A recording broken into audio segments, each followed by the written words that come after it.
दिसंबर की सर्द रात थी और नूर अपने कमरे की खिड़की पर बैठी बाहर चांद को देख रही थी। चांद को देखते देखते वो ये सोच रही थी कि बचपन में उसकी माँ उसे कहा करती थी कि बेटा तू मेरे चांद का नूर है। लेकिन आज ऐसा वक्त आ गया है कि उस चांद के नूर को कोई साथ लेकर नहीं जाना चाहता। आज फिर से हर बार की तरह नूर का एक रिश्ता रिजेक्ट हो गया, और वो तभी रिजेक्ट हो गया जैसे ही लड़के वालों को पता चला कि नूर तलाक याफ्ता है। ना उसके बाद कोई सवाल होता है और ना ही कोई बात सुनी जाती है। तो नूर आज भी अपने आप से यही सवाल पूछ रही थी कि उसकी क्या गलती है। आखिर उसने ऐसा किया है कि उसको कोई ले जाना नहीं चाहता, कोई उसे पसंद नहीं करता? क्यों उसे ऐसा महसूस होता है कि आज वो अपने घर वालों पे भी एक बोझ है?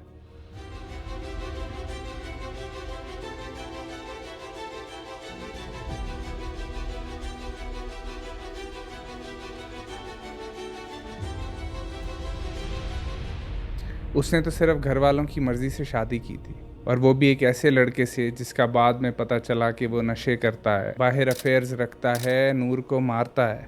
लेकिन फिर भी इसने निभाने की कोशिश की, उस वक्त तक निभाने की कोशिश की जब तक वो एक और लड़की को घर नहीं ले आया और इसे घर से बाहर नहीं निकाल दिया, जब तक उसने इसे तलाक नहीं दे दी। इसने तो घर संवारने की पूरी कोशिश की थी, इसने तो कोई नखरा नहीं दिखाया था। लेकिन आज वो तलाक़ याफ्ता का टाइटल लेकर बैठी है, जिसे हमारी सोसाइटी में नासूर समझा जाता है। नूर यही सोच रही थी। इतने में ही उसकी माँ कमरे के अंदर एंटर हुई और उन्होंने कहा कि बेटा तुम परेशान मत हो, अगले हफ्ते एक और रिश्ते वाले आ रहे हैं। जिस पे नूर ने जवाब दिया, माँ क्या फ़ायदा है इस सारी चीज़ का, उन्होंने भी आकर मुझे रिजेक्ट ही करना है। कोई भी लड़का तलाक़ याफ्ता लड़की से आजकल शादी नहीं करना चाहता। जिस पे माँ ने जवाब दिया, बेटा सब्र करो, अल्लाह पे भरोसा रखो।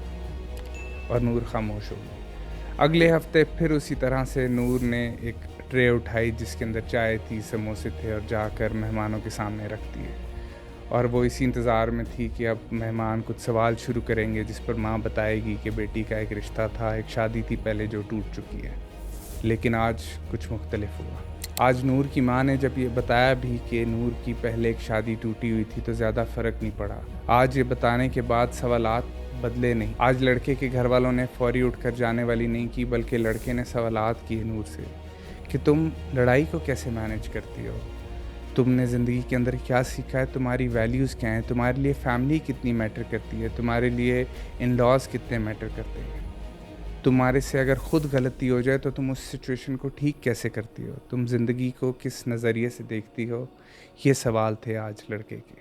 तो नूर ने इन सारे सवालात के जवाबात दिए, और वो जवाब सुनने के बाद लड़के का दिल खुश हो गया, और उसने अपनी माँ से कहा, माँ ऐसी लड़की मैं ढूंढ रहा था, ऐसा ही हम सफ़र मैं ज़िंदगी के लिए चाहता हूँ। और दोनों फैमिलीज़ मिठाई खाकर गले मिली और रिश्ता पक्का हो गया, और उन दोनों की धूमधाम से शादी हो गई, और आज वो बहुत हंसी खुशी सुकून वाली ज़िंदगी जी रहे हैं।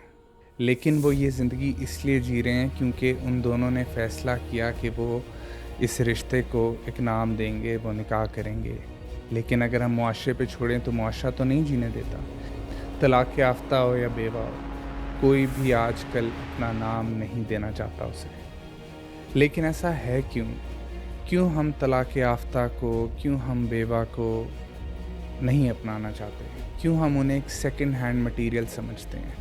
आदमी की अगर बीवी मर जाए तो उसे रंडवा कहते हैं, और रंडवा हमारे मुआशरे में एक गाली समझी जाती है। लोग ये नाम नहीं लेना चाहते, लोगों ने किसी को दुत्कारना हो तो ये बोलते हैं। क्यों इस तरह के हमारे स्टैंडर्ड्स बन गए हैं? एक तो हमारे मुआशरे में समझा जाता है कि अगर किसी की तलाक हुई है तो इसका मतलब ये है कि उसी इंसान में मसला है, उसने ही कुछ ना कुछ किया होगा कि तलाक हुई। स्पेशली औरतों के ऊपर ये चीज़ ज़्यादा थोपी जाती है कि औरत ने ही कुछ किया होगा तभी आदमी ने तलाक दी, वरना आदमी क्यों तलाक देगा? जबकि ऐसा नहीं होता। उसके अंदर मसले निकालने के बजाय हम ये क्यों नहीं सोचते कि अगर एक इंसान का एक रिश्ता टूटा है तो उसने कुछ ना कुछ उससे सीखा होगा। अगर उसने पिछले रिश्ते में कोई गलतियाँ की भी थीं तो उनको वो सुधार लेगा। लेकिन हम ऐसा नहीं सोचते, हम उसको सज़ा देने पे उतर आते हैं। फिर हम ये सोचते हैं कि अगर किसी तलाक़ याफ्ता या बेवा या रंडवे से शादी की तो उसके दिल में जो अपने पिछले पार्टनर की मोहब्बत है वो आज भी मौजूद हो। तो क्या आपको ऐसे नहीं लगता कि आप अपनी मोहब्बत से उसकी वो स्पेस भर सकते हैं, वो जगह ले सकते हैं? मोहब्बत तो इंसान के अंदर होती है, कभी वो एक इंसान को देता है और अगर उसके बाद कोई और इस काबिल हो तो वो उस इंसान को देता है। तो क्या आप इस काबिल नहीं बन सकते कि अगर उसके दिल में वो मोहब्बत है भी तो आप वो जगह हासिल कर लें?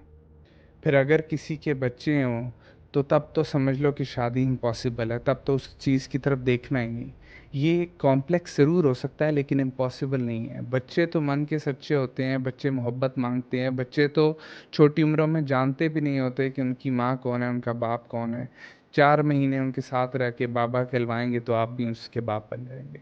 जबकि हकीकत ये है कि सेकंड मैरिज किसी ऐसे इंसान की बहुत ज़्यादा इंटेंशनल होती है, क्योंकि उसे एक पार्टनर की ज़रूरत होती है और इसी ज़रूरत के तहत ही वो इंसान एक और पार्टनर ढूंढ रहा होता है। तो इसमें कोई कॉम्प्रोमाइज़ वाली सूरत नहीं होती। फिर हम ये सोचते हैं कि लोग क्या कहेंगे, लोग क्या बोलेंगे कि मैंने एक तलाक़ याफ्ता से शादी कर ली या एक बेवा से या एक रंडवे से शादी कर ली।